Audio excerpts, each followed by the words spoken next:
नमस्कार, स्वागत है आपका कैपिटल टीवी में। मैं हूं आपके साथ वक्ता। आज दिन है अभिमान का, भारत माता के मान का, और उसी मान की आज हम 75वीं वर्षगांठ मना रहे हैं। आप सभी को स्वतंत्रता दिवस की बहुत बहुत बधाई। आज स्वतंत्रता दिवस के मौके पर लाल किले की प्राचीर से देशवासियों को अपने संबोधन में प्रधानमंत्री नरेंद्र मोदी ने कई महत्वपूर्ण योजनाओं और मिशन का जिक्र किया। उन्होंने कई अहम बातें की हैं, कई घोषणाएं की हैं। उसी के बारे में बात करते हैं कैपिटल टीवी के editor in chief doctor Manish Kumar ji से। डॉक्टर साहब, आपका बहुत बहुत स्वागत। धन्यवाद। डॉक्टर साहब, लाल किले पर पीएम मोदी ने भाषण में कई सारी योजनाओं का जिक्र किया है, कई सारी घोषणाएं की हैं, देश के बंटवारे का भी जिक्र किया है कि हिंदुस्तान, उस दर्द को भी बयां किया है जो हिंदुस्तान के सीने को छलनी करता है। देखिए, प्रधानमंत्री का जो भाषण था ये शायद अब तक के किसी भी प्रधानमंत्री का सबसे लंबा भाषण था। टोटल 88 मिनट उन्होंने भाषण दिए। वैसे प्रधानमंत्री तो वैसे भी नोन थे लंबा लंबा भाषण देने का, लाल किले से जो है। बाकी प्रधानमंत्री 12 मिनट, 15 मिनट, ज़्यादा से ज़्यादा 25 मिनट।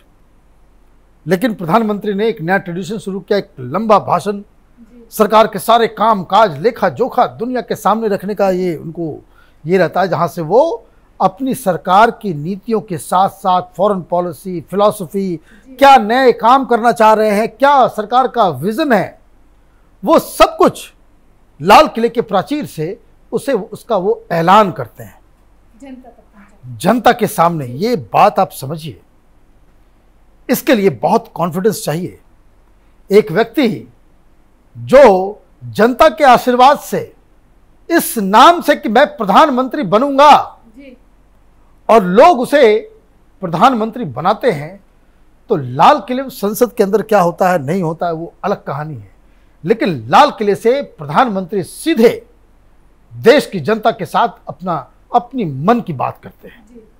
अब उन्होंने जो दो चीजें हैं, जो कंट्रास्ट, इसको समझना जरूरी है कि उन्होंने युवाओं के ऊपर बहुत ज्यादा फोकस किया, चाहे वो महिला हो, चाहे वो बॉयज हो।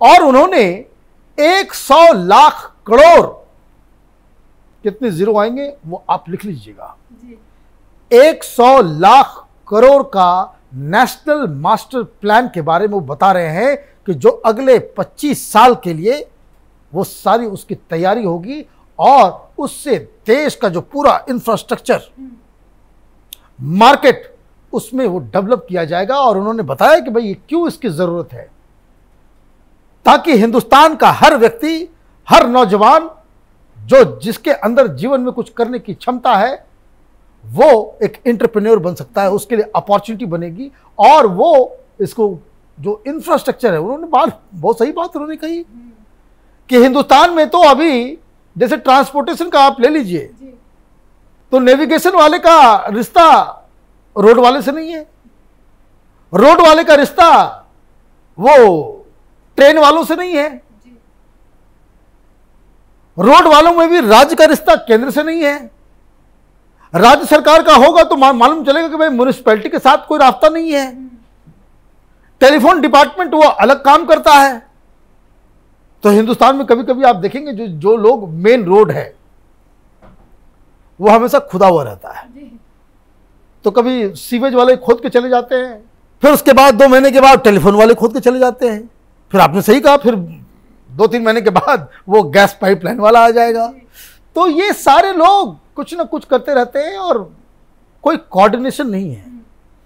इसलिए कोऑर्डिनेशन नहीं होने की भी वजह समझ लीजिए, ये जो अधिकारी वर्ग है ना ब्यूरोक्रेट्स का, वो सब अपने अपने डिपार्टमेंट से भी ये सब काम कराना चाहता है, ताकि हाँ, सबका कट मनी जो है पहुंचते रहना चाहिए। तो ये एक नेशनल मास्टर प्लान इंफ्रास्ट्रक्चर और इसको लेकर के, तो उन्होंने क्या बताया, उन्होंने आगे 25 साल का एक विजन देश की जनता के सामने रखा। लेकिन वो तो कहते हैं ना कि आपको अपना निशाना धनुष और बाण से दूर करना है, लंबा निशाना करना है, तो आप क्या करते हैं, आप जो है लंबा, वो इतिहास में भी जाना पड़ता है। तो इसलिए प्रधानमंत्री मोदी वो नहीं चाहते कि हिंदुस्तान कि जो आने वाला जनरेशन है वो पार्टीशन को भूले। हम लोग एक देश थे और जिस तरीके से 14 अगस्त को, वो देखिए टाइमिंग देखिए, 14 अगस्त पाकिस्तान का इंडिपेंडेंस डे है और उस दिन उन्होंने वो, आप उसको याद करने वाला एक दिवस आपने बना लिया कि किस तरह से हम लोग एक नेशन हुआ करते थे, बांग्लादेश, पाकिस्तान, हिंदुस्तान, लेकिन वो भारत माता के 2 अंगों को जो है वो काट दिया गया। किस लिए काटा गया? कौन लोग जिम्मेदार थे? किस वजह से हुआ? ये फ्यूचर जनरेशन को जानना जरूरी है और इसलिए उन्होंने जो इसका जो जिक्र किया है वो मुझे लगता है कि प्रधानमंत्री मोदी, उन्होंने बिल्कुल सही काम किया है। और मैं तो ये कहूंगा कि सिर्फ पार्टीशन ही क्यों, मिडिवल इंडिया में या एंशिएंट इंडिया में जो हिंदुस्तान ने कारनामा किया है, जो हिंदुस्तान ने सेटबैक्स देखे हैं, इतिहास तो इसलिए जानना जरूरी है कि सच्चा इतिहास हिंदुस्तान का क्या है, वो हर आने वाले जनरेशन के पास उसको पास ऑन किया जाए। तो मुझे लगता है कि this is a very good thing that he has done. जी डॉक्टर साहब, मोदी जी ने किसानों के बारे में भी बात की कि किसान देश किसान है, छोटे किसान बने देश किसान, ऐसी भी उन्होंने चर्चा की। आपने जो सवाल किया है, और प्रधानमंत्री मोदी तो पॉलिटिशियन तो है ही, उन्होंने ये जो फर्जी किसान आंदोलन विरोध ये जो चल रहा है पार्लियामेंट के अंदर, किसान और काला कानून, ये सब का जिसको कहते हैं ना 100 चोट सोनार की 1 चोट लोहार की, उन्होंने बता दिया तेरे पूरे देश को कि हिंदुस्तान के अंदर 80% स्मॉल एंड मार्जिनल फार्मर्स हैं जिनके बारे में प्रधानमंत्री ने कहा जी। और इसमें 12% है वो लार्ज फार्मर्स हैं, 10 एकड़ वाले सब, और 6 से 7% इस तरह के बड़े मैनेजरियल फार्मर्स जो दिल्ली, चंडीगढ़, गुड़गांव इसमें रहते हैं और उनके मैनेजर्स जो हैं वो वहां पे फार्मिंग करवाते हैं। ये करते नहीं है लार्ज फार्मर्स, और ये जो बहुत बड़े जो बिग फार्मर्स हैं, ये लोग खुद किसानी नहीं करते, इनके पास जमीन बहुत है और उसके मैनेजर्स खेती करवाते हैं। ये जो आंदोलन है ना, ये एमएसपी, ये हमको सब्सिडी चाहिए, ये कानून चाहिए, ये सिर्फ और सिर्फ किसके लिए है? ये लार्ज एंड ये मैनेजरियल फार्मर्स, ये बड़े बड़े धनाढ्य लोगों। 80% किसान जो है वो क्या है, वो तो मंडी जा ही नहीं सकता, जमीन ही कम है। 20 साल के बाद और आधी हो जाएगी, ये परसेंटेज और बढ़ जाएगा। क्यों? हर घर में 2 बच्चे तो होंगे कम से कम, ज्यादा तो होते ही, वैसे जनरली ज्यादा होते हैं, उनका अपना परिवार होता है, घर में बंटवारा हो जाता है, जमीन बढ़ जाती है, तो लैंड होल्डिंग वो कम हो जाएगा। तो प्रधानमंत्री ने तो 80% उन किसानों के बारे में बात कर दी कि जो स्मॉल फार्मर्स हैं, और उनको कहा कि वो देश की शान है। एक और एलिमेंट छूट गया, वो ये है कि हिंदुस्तान में जो रूरल सोसाइटी है उसमें 50% के आसपास, उससे ज्यादा ऐसे लोग हैं जो लैंडलेस लेबरर्स हैं। वो किसानी करते हैं लेकिन दूसरे के खेतों में काम करते हैं, उनके पास जमीन नहीं है। तो अब आप समझिए, ये जो किसान को लेकर के जो छाती पीटने वाले लोग हैं, ये जो गैंग है, वो कितने % लोगों को रिप्रेजेंट कर रहे हैं? मतलब ये समझिए कि 100 आदमी में 50 आदमी को आप निकाल दीजिए जिसके पास जमीन ही नहीं है। वो तो बेचारा सवेरे खाता है, रात में क्या खाएगा उसको चिंता दिन भर की यही होती है। कभी खाता है, कभी नहीं खा पाता है, पानी पी करके सो जाता है। तो 50% तो वो है, और उन 50% में 80% स्मॉल फार्मर से मतलब 40 के आसपास।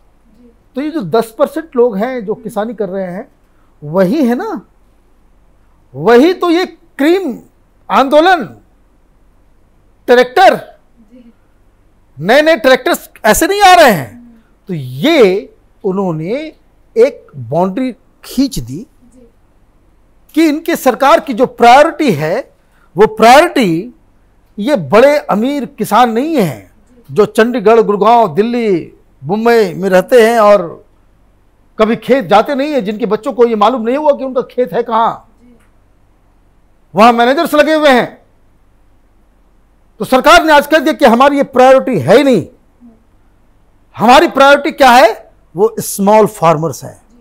अब स्मॉल फार्मर्स क्या करेगा?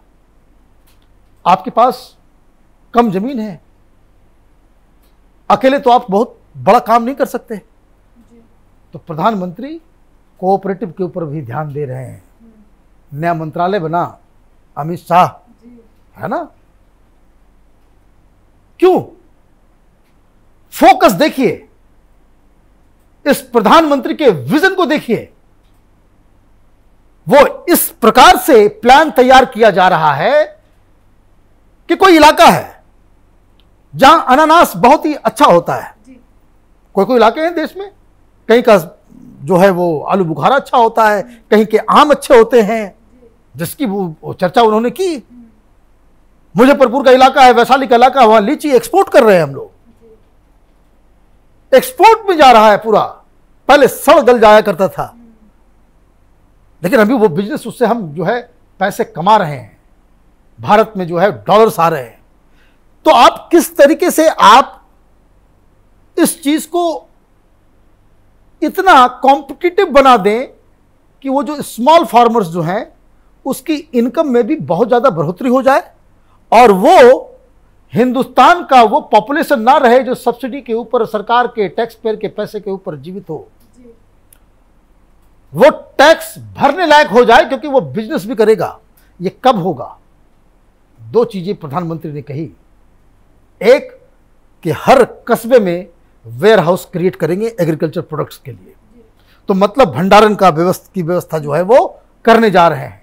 और दूसरा ये कि ये जो उन्होंने कह दिया कि हम जो छोटा किसान, देश किसान, वो इसलिए क्योंकि वो चाहते हैं कि कोऑपरेटिव फार्मिंग हो।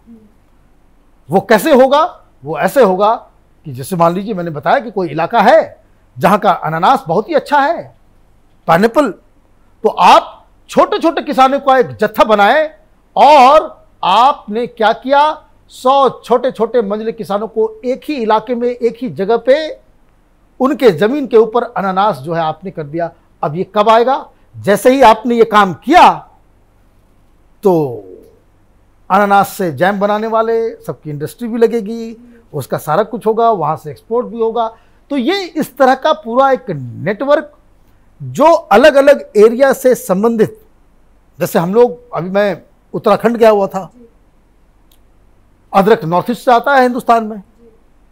मैंने देखा किस तरह से जो पिथौरागढ़ और उस इलाके में, चंपावत डिस्ट्रिक्ट के अंदर, वहां के किसान अदरक उपजा रहे हैं, बहुत ही अच्छा हो रहा है और वो सेल्फ सफिशिएंट तो हो रहा है।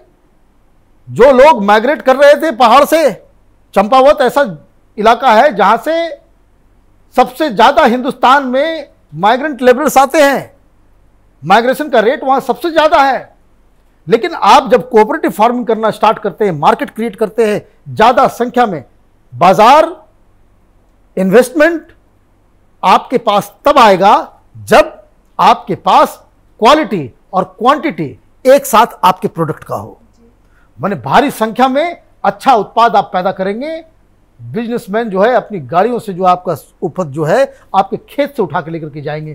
तो ये प्रधानमंत्री का जो कह सकते हैं कि दो धारी तलवार, देश को उन्होंने बताया कि ये जो किसान के नाम पे छाती पीटने वाला जो गैंग है वो दरअसल 10% लोगों को रिप्रेजेंट कर रहा है। और हमारी सरकार वो 80% जो गरीब किसान हैं, जो हैंड टू माउथ हैं, जिनके पास मंडी जाने के लिए तो उतनी अनाज भी नहीं हो, तो खुद इतना अनाज ही पैदा कर पाते हैं जो खुद ही खा पाते हैं, तो उन सब को इन्होंने प्रायोरिटी बनाया है।